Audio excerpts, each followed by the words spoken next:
Welcome to Armstrong Street Scene Plus. Hi, I'm Rick Guerrera along with Greg Roden. And today we're going to do a little something special. We're going to talk about some of the cars we've had. What do you want to talk about? I tell you what, this is what makes car guys when you're a young kid and you're just looking at those cars drooling. I mean, you're a car guy, and I know we want to get a little personal here of what we've had in the past. And again, we grew up in different generations, and Rick is slightly older than me. So.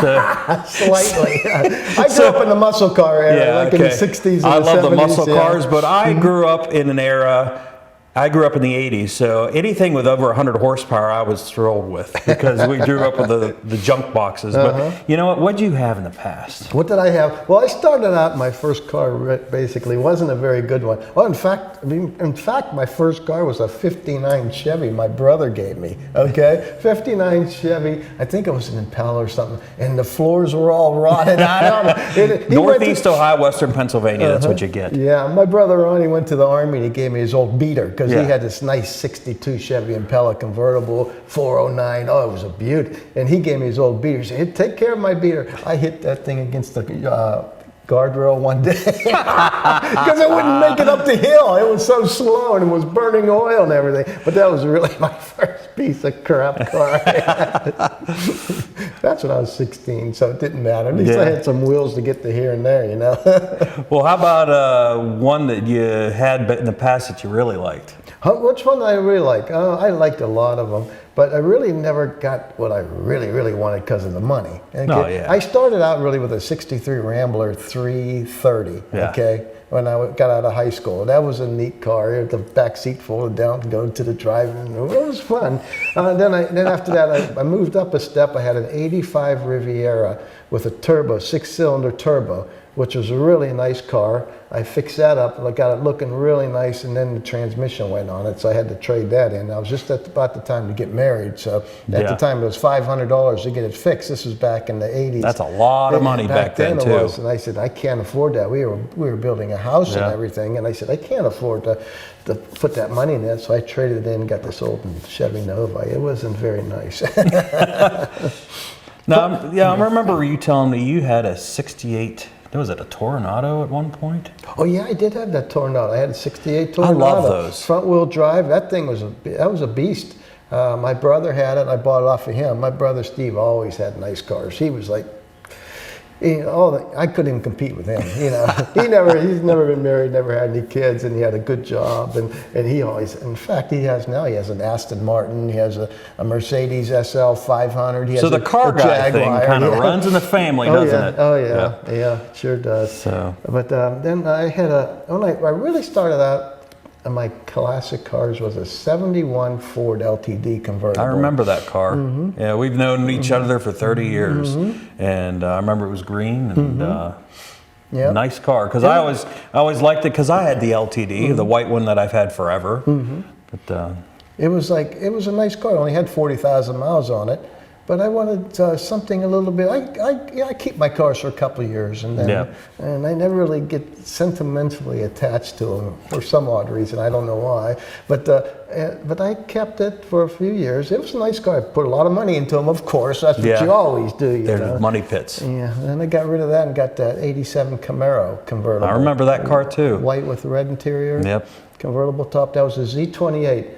The biggest dog in the world. And it was a 305, okay? And it had you're talking all that's why I said 80s cars, And 305, you hear that 4-barrel kick in, nothing happens. It doesn't go anywhere. The gas gauge goes. It goes and it's like, I'm not going any faster. Oh, God. It wasn't a bad looking car, but I just, I wanted a little bit more pick up and go, So I got my money out of that. I had it looking good. I put some money into that, had it looking really good. What after that? After that, I picked up for my everyday driver, believe it or not, I picked up an '04 Monte Carlo Dale Earnhardt edition. Yeah. And that was a nice car. That wasn't very fast either. It had the 3800 series engine in it. Just enough to get up and go. But the year after, 2 years after, I think it was, they put the supercharger in it. Yeah. And that's when it started going. Yeah. But that was a good looking car. I got a lot of compliments on it. And that's a pretty rare car. Now, they're really sought after now. I had it for 7.5 years. I bought it, the car only had 7,500 miles on it, and then when I sold it, it had 75,000 miles on it. But I only lost like $3,000 in that 7.5 years on the car. But I kept it really nice. It was. I had different rims on it and everything, so that was a nice one. And we can't not mention the Super Coupe. The Thunderbird. Oh, I loved that car. It was an '89 Thunderbird Super Coupe. I forgot about that. And I loved that car. I had that for quite a few years. I bought that thing, believe it or not, that was my everyday driver. I bought that thing 13 years old, okay? Yeah.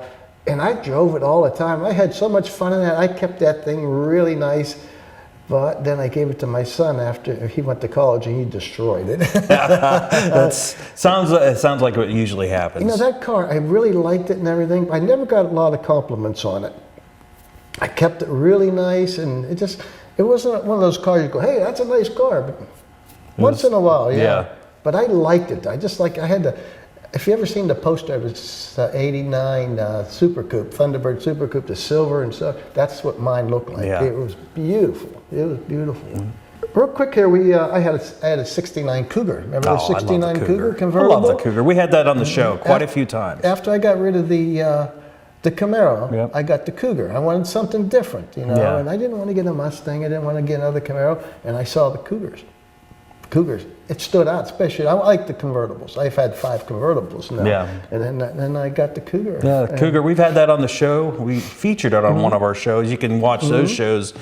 And again, I think we're going to make that a Christmas tradition because we got so much response out of that. You'll see that on the show, one of the past episodes from a few years ago. And that car had a 351 Windsor in it. And it flew. Oh, it was fun. It was just a fun car. I regret getting rid of it now. I told you when you bought your Thunderbird. I know. Don't get rid of it. The Thunderbird took everything out of me. It was like, I saw that Thunderbird. I was looking for one. I saw one, and I fell in love with it. I go, oh my God, I got to have the '64 Thunderbird convertible, red with white interior. Yep. We featured it on the show a couple times, and that's what I have now. Yep, that's good. Fun. Yep. Well, I tell you what, stay tuned for more Street Scene Plus. We do this. We're going to try to do this every week. So for Rick Guerrera, I'm Greg Roten, and we'll see you down the road.